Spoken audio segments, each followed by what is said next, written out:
তখন গুড়ি গুড়ি বৃষ্টি পড়ছিল। বৃষ্টিতে ভিজেই বাড়ি ফেরার পথ ধরলো দুই বোন। প্রেমার 1 ঘন্টা আগেই স্কুল ছুটি হয়েছিল। পদ্মজা নিচু কণ্ঠে জিজ্ঞাসা করলো, আব্বা আসছিল স্কুলে? আসছিল, প্রেমারে নিয়ে গেছে, তোর সাথেও তো দেখা করলো। পদ্মজার গলাটা করুণ শোনালো। পূর্ণার মন খারাপ হয়। আব্বা কেন তার ভালো আপারে ভালোবাসে না? পূর্ণা, পড়ে যাবি, সাবধানে হাঁট। পদ্মজা সাবধান বাণী দিতে দিতে পূর্ণা ধাপাস করে কাদামাটিতে পড়ে গেল। পদ্মজা আঁতকে উঠল। পূর্ণার পা নিমেষেই ব্যথায় টনটন করে উঠল। পদ্মজা পূর্ণাকে তোলার চেষ্টা করে, কিন্তু পূর্ণা পদ্মজাকে আঁকড়ে ধরেও উঠতে পারছে না। পূর্ণা পদ্মজাকে কাঁদো কাঁদো হয়ে বলল, আপা, পাটা ভেঙে গেছে মনে হয়। কি ব্যথা করছে, মুচকেছে বোধ হয়, ঠিক হয়ে যাবে। ওঠার চেষ্টা কর, আমার গলা ধরে ওঠার চেষ্টা কর। গ্রামের পথ, গুড়ি গুড়ি বৃষ্টি, পথে কেউ নেই। গৃহস্থরা ভাত ঘুম দিয়েছে। সামনে বিল, থই থই জল, তার পাশে ক্ষেত, ডানে বামে কাদামাটির পথ, পিছনে ঝোপঝাড়। পদ্মজা সাহায্য করার মতো আশেপাশে কাউকে দেখতে পেল না। পূর্ণা পা সোজা করার শক্তি পাচ্ছে না। পায়ে প্রচন্ড ব্যথা, ঠোঁট কামড়ে কাঁদছে। পদ্মজা না পারছে পূর্ণাকে তুলতে, আর না পারছে পূর্ণার কান্না সহ্য করতে। সে মনে মনে আল্লাহর কাছে সাহায্য প্রার্থনা করল। পদ্মজার উৎসাহে পূর্ণা পাকে শক্ত করে পায়ের পাতা মাটিতে ফেলল। সাথে সাথে শরীর ব্যথায় বিজলি চমকালো। আপারে, পারছি না, আমার পা শেষ, মরে যাব আমি। এসব বলিস না, পায়ের ব্যথায় কেউ মরে না।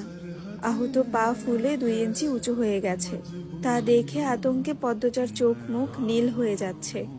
তার কান্না পাচ্ছে খুব। পদ্মজা পূর্ণার পায়ে আলতো করে চাপ দিতেই পূর্ণা চেঁচিয়ে উঠল, একটু সাবধানে হাঁটলে কি হতো? ইস, এখন কত কষ্ট হচ্ছে। আপা, পা ব্যথায় খেয়ে নিচ্ছে। পদ্মজা খুব কাছে পায়ের শব্দ পেল। চৌকিতে চোখ তুলে তাকালো ক্ষেতের দিকে। মুহূর্তেই ঠোঁটে হাসি ফুটে উঠল।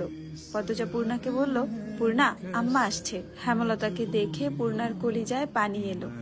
মনে হলো মাকে দেখেই ব্যথা অনেকটা কমে গেছে। হেমলতা ছুটে আসেন, পূর্ণার মাথায় হাত বুলিয়ে বলেন, কিছু হয়নি, এসব সামান্য ব্যাপার। এরপর পদ্মজাকে বললেন, তুই বইগুলো নে। হেমলতা এদিকে তার সেলাই করা কাপড় দিতে এসেছিলেন, যার কাপড় সে অসুস্থ বলে নিতে যেতে পারেনি। বাড়িতেও কোনো কাজে মন টিকছিল না, তাই ছাতা নিয়ে বেরিয়ে পড়েন। ঘরে চুপচাপ বসে থাকার চেয়ে একটা মানুষকে সাহায্য করা ভালো। ফেরার পথে দেখতে পেলেন 2টো মেয়েকে, আর একটা মেয়ে পথে বসে আছে, আরেকটা মেয়ে পাশে দাঁড়িয়ে আছে বিপদগ্রস্ত অবস্থায়। মেয়ে দুটোকে চিনতে পেরে তার বুক কেঁপে উঠল। পথ দিয়ে আসলে দেরি হবে, তাই ক্ষেতের রাস্তা ধরলেন। পূর্ণা ব্যথায় যেন নিঃশ্বাস নেওয়ার শক্তি পাচ্ছে না। একটা ভ্যান পেলে খুব উপকার হতো। 2 মিনিটের মাথায় ভ্যানের দেখা মিলল। অনেক দূরে ভ্যানের অবস্থান। ভ্যানে চিত্রা এবং লিখন শাহ সহ আরো 2 জন শুটিং এর লোক ছিল। তারা মাতবর বাড়ি গিয়েছিল। যখন ভ্যানের অবস্থান কাছাকাছি, তখন চিত্রা পদ্মজা আর তার মা আর বোনকে দেখলো। উদ্বিগ্নতা নিয়ে ভ্যান থামাতে বলল। লিখনের নজরে ব্যাপারটা আসতে সে তাড়াহুড়ো করে ভ্যান থেকে নেমে পড়ল। চিত্রা আগে আগে ভ্যান থেকে নেমে যায়। চোখে মুখে আতঙ্ক নিয়ে বলল, পূর্ণার কি হয়েছে? পদ্মজা বলল, কাদায় পড়ে পা মচকে গেছে। হেমলতা চিত্রা, পদ্মজা এবং পূর্ণাকে ভ্যানে তুলে দিয়ে ভ্যান ছেড়ে দিল। লিখন সহ বাকি 2 জন সহকর্মীকে নিয়ে বাড়ি হেঁটে ফিরবে। পা ব্যথা অনেকটা কম লাগছে। 2টি বালিশের উপর পা রাখা পূর্ণার। ব্রেস নেই বিধায় ব্রেসের মতো কাপড় বেঁধে দিয়েছেন হেমলতা। মুখে তুলে খাইয়ে দিলেন, আর বললেন, এবার খুশি? স্কুলে যেতে হবে না, কাজ করতে হবে না, সকালে উঠে পড়তেও বসতে হবে না, এবার খুশি তো? পূর্ণা রাজ্যের দুঃখ নিয়ে বলল, সবই ঠিক আছে, কিন্তু এখন আমি টিভি দেখতে যাব কি করে? কোনো সাড়া না পেয়ে পূর্ণা বুঝতে পারল সে মুখ ফুসকে ভুল জায়গায় ভুল কথা বলে ফেলেছে। সে বিব্রত হয়ে উঠল, তারপর ঢোক গিলল। এরপর কাচুমুচু হয়ে মিয়ে যাওয়া গলায় বলল, মোটেও খুশি হইনি। বিকেলে মগা এসে জানালো মুন্নার বাপ খুন হয়েছে। কথাটি শোনা মাত্র সাথে সাথে যেন উপস্থিত সকলের মাথায় বজ্রপাত পড়ল। পঙ্গু ভিক্ষুক অসহায় মানুষটিকে কে মারলো? এমন মানুষেরও শত্রু থাকে? এমনই শত্রু যে একদম মেরেই ফেললো? হেমলতা শ্বাসরুদ্ধকর কণ্ঠে প্রশ্ন ছুড়লেন, কখন? মগা বলল, দুপুরের কথা। দুপুর 2টো কি 3টায় গ্রামবাসী জানতে পারলো তার মৃত্যুর কথা। আস্তে আস্তে সব গ্রামে খবর যাচ্ছে, লাশ নোয়াপাড়ার ধান খেতে পাওয়া গেছে। মুন্নার আত্মীয় বলতে কেউ নেই। দূরসম্পর্কে যারা আছে তারা মুন্নার দায়িত্ব নিতে চাইল না। মাতবর মুন্নার ভার নিতে চেয়েছিলেন, কিন্তু মুন্না পদ্মজাদের বাড়িতে থাকতে চায়। হেমলতা সানন্দে নিয়ে আসলেন মুন্নাকে। এখন থেকে মুন্না এই বাড়ির ছেলে। পদ্মজা পূর্ণা খুব খুশি হলো। খুশি হলো না প্রেমা? মুন্না প্রেমা সমবয়সী। প্রেমা ভাবলো প্রেমার ভালোবাসাটুকু মুন্না কেড়ে নিবে।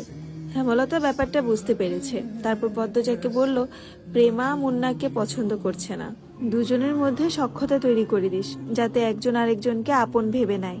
পদ্মজা আশ্বস্ত করে বলল, চিন্তা করো না আম্মা, কয়দিনে মিশে যাবে দুজন। পূর্ণা পা ব্যথায় ঘুমাতে পারছে না। প্রেমা মুন্না ঘুমে। মুন্না খুব কেঁদেছে। তারপর সে ক্লান্তি নিয়ে বেভোরে ঘুমাচ্ছে।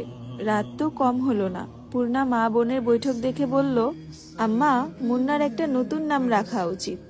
কেন? এখন থেকে মুন্না আমাদের ভাই, আমাদের নাম প দিয়ে, তাই ওর নামও প দিয়ে হবে, তাই না আপা? হেমলতা হেসে বললেন, তুই নাম রাখ তাহলে। রাখছি তো, প্রান্ত মোড়ল। মুন্নাকে জানা সকালে, যদি ও রাজি হয় তারপর না হয় সবাই ওকে এই নামেই ডাকবো। রাজি হবে না মানে পিটিয়ে রাজি করাবো। হেমলতা মৃদু হাসলেন। পূর্ণা অসুস্থ হলে অনেক বেশি কথা বলে, মুখ বন্ধ রাখতেই পারে না। অনেক বছর আগের ঘটনা বা কয়েক বছর পর কি হবে তা নিয়ে অনাবরত কথা বলতে থাকে। গভীর অন্ধকার। আজ বোধহয় আমাবস্যা। হেমলতা কালো চাদরের আবরণে ঘাপটি মেরে বারান্দায় বসে আছে। হাতের কাছে ছুরি লাঠি। গত 3 দিন ধরে তিনি বাড়ির আশেপাশে পায়ের আওয়াজ শুনছেন। তখন ঘরে মোর্শেদ ছিল, একজন পুরুষ ছিল, বুকে সাহস ছিল। আজ মোর্শেদ নেই। মুন্নাকে বাড়িতে আনাতে তিনি ঝগড়া করে বাড়ি ছেড়েছেন। কবে ফিরবেন ঠিক নেই। আজ কিছুতেই ঘুমানো যাবে না। হাতে নাতে সন্দেহকারীকে ধরে আজ এই বিপদ থেকে মুক্তি হতে হবে। কিন্তু অনেকক্ষণ হলো, কেউ আসছে না। চোখ বুঝে আসছে হেমলতার। সারাদিন অনেক খাটুনি গেল তার। কাদামাটিতে ছপ ছপ করে কেউ আসছেন। হেমলতা সতর্ক হয়ে ওঠেন। শক্ত হাতে লাঠি ও ছুরি ধরেন। পায়ের শব্দটা কাছে আসতেই তিনি বেরিয়ে আসেন। অন্ধকারে পরিষ্কার না মুখটা। আন্দাজে ছুঁড়ে মারেন হাতের লাঠি।